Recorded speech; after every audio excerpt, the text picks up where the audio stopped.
Of grid के जो inverters हमारे होते हैं, सोलर इन्वर्टर जो होते हैं, ये इन्वर्टर वो होते हैं जो ग्रिड के ऑफ होने पर भी ऑन हो सके।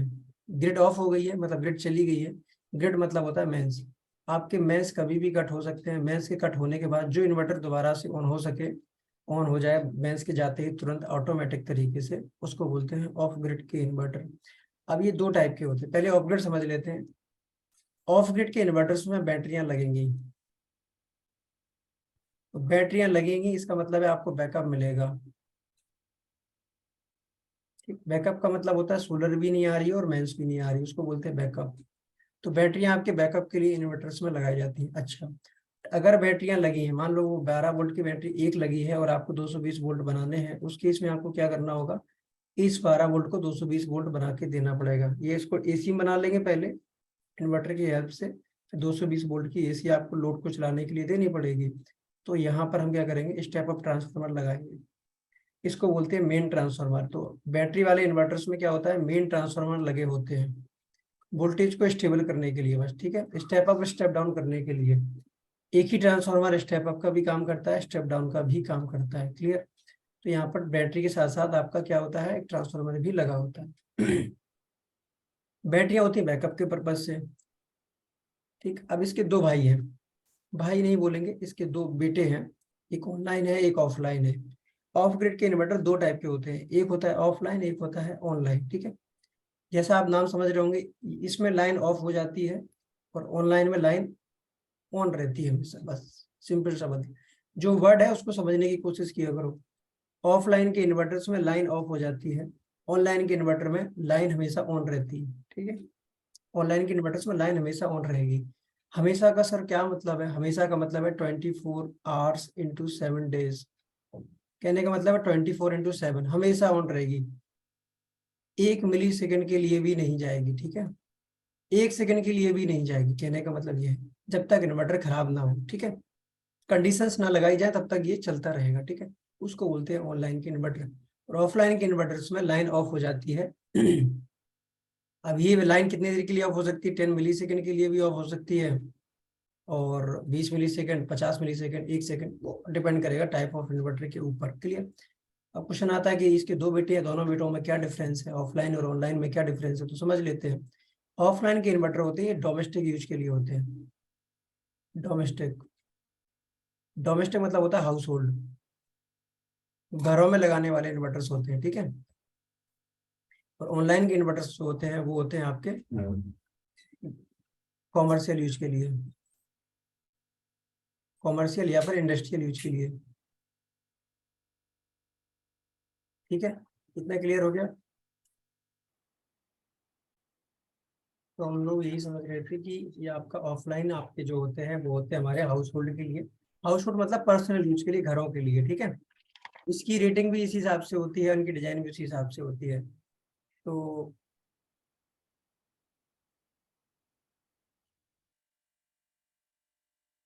ऑफलाइन इन्वर्टर्स में आपकी जो बैटरियां होती है वो उनका साइज थोड़ा ज्यादा होता है। ठीक है, इन बैटरियों का आपका साइज ज्यादा होता है, मतलब इनकी एएच की रेटिंग ज्यादा होगी, ये ज्यादा लंबा बैकअप देने के लिए बनाए जाते हैं। ऑफलाइन के इन्वर्टर्स में जो बैटरियां होती हैं वो लार्ज होती है, मिली सेकेंड में इनका चेंज ओवर होता है। चेंज ओवर में बता चुका हूँ कि आपका जो लोड है, ये लोड आपका मेंस पे चल रहा था, राइट, ये लोड आपका मेंस पे चल रहा था, मेंस कट हो गई तो आपका बैटरी पे शिफ्ट होने में उसको कुछ टाइम लगेगा, राइट।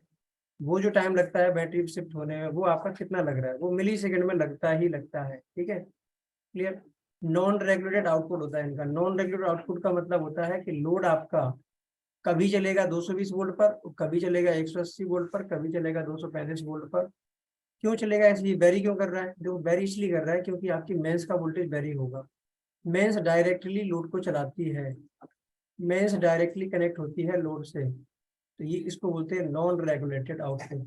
मतलब फिक्स नहीं है, नॉन रेगुलेटेड का मतलब फिक्स नहीं है, रेगुलेटेड का मतलब होता है फिक्स, नॉन रेगुलेटेड का मतलब हो गया नॉन फिक्स। ठीक है, अच्छा, इसके नीचे एक कीवर्ड लिखा हुआ है बहुत बढ़िया, inverter of grid charger bypass on. इसमें ये बहुत बढ़िया लिखा हुआ है, इन्वर्टर ऑफ हो जाता है अगर ग्रिड चार्जर ऑन हो गया।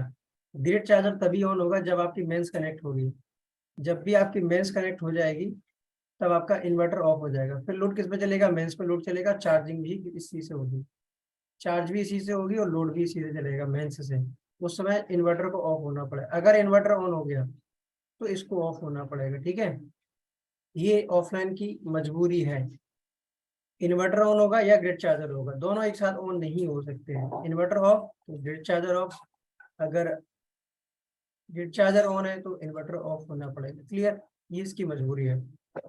तो ये घरों में लगाए जाते हैं, डोमेस्टिक होते हैं, हाउस होल्ड होते हैं। अब देखते हैं दूसरा पॉइंट। दूसरा पॉइंट है आपका ऑनलाइन के इन्वर्टर।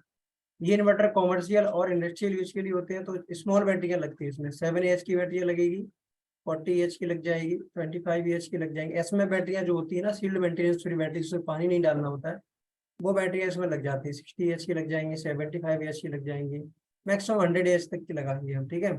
ऐसा क्यों, छोटी बैटरियां क्यों लगा रहे हैं?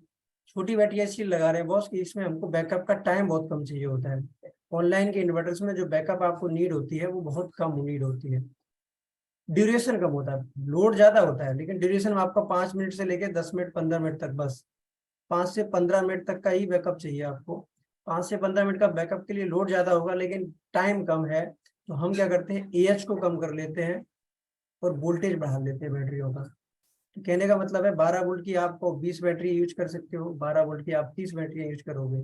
इस टाइप के इन्वर्टर मिलेंगे, ठीक है। 240 वोल्ट, 360 वोल्ट, 180 वोल्ट, इस टाइप के इन्वर्टर आपको ऑनलाइन में मिलेंगे। तो कहने का मतलब ये हुआ कि वोल्टेज ज्यादा होगा, एम्पियर कम होंगे इसमें, ठीक है। एम्पियर कम होने का फायदा होता है कि चार्जिंग के एम्पियर भी कम होते हैं। तो स्मॉल बैटरियां लगती हैं, जीरो चेंज ओवर टाइम। इसमें सारा का सारा लोड आपका इन्वर्टर सेक्शन पर ही चलता है, मेंस कभी भी लोड को नहीं चलाती है, सारा का सारा लोड चलेगा इन्वर्टर सेक्शन पर। अभी मैं इसका ब्लॉक डायग्राम समझाऊंगा, तो ब्लॉक डायग्राम समझ लेना कैसे करते हैं। इन्वर्टर सेक्शन से ही लोड चलेगा 24/7। कहने का मतलब है इन्वर्टर सेक्शन आपका 24/7 ऑन रहता है। इन्वर्टर का मतलब होता है डीसी से एसी बनाना, डीसी टू एसी, इस प्रोसेस को बोलते हैं इन्वर्टर, ठीक है।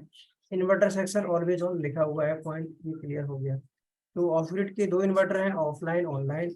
इसमें लाइन हमेशा ऑन रहती है क्योंकि इन्वर्टर सेक्शन हमेशा ऑन होता है। इसमें आपकी लाइन ऑफ हो जाती है, ठीक है। इसमें क्या होती है, आपकी लाइन ऑफ हो जाती है। लाइन ऑफ होने के बाद मिली सेकेंड का टाइम लेती है, फिर इन्वर्टर ऑन होता है बैटरी से, ठीक है। आपको नहीं पता चलेगा लेकिन ये एक्चुअल में ऑफ हो जाती है। जो क्रिटिकल लोड होते हैं उनके लिए ये डेंजरस होता है। क्रिटिकल लोड है बहुत सारे, मैं बता दूंगा। जैसे आप क्रिटिकल लोड की कैटेगरी में आती है टेक्सटाइल इंडस्ट्री।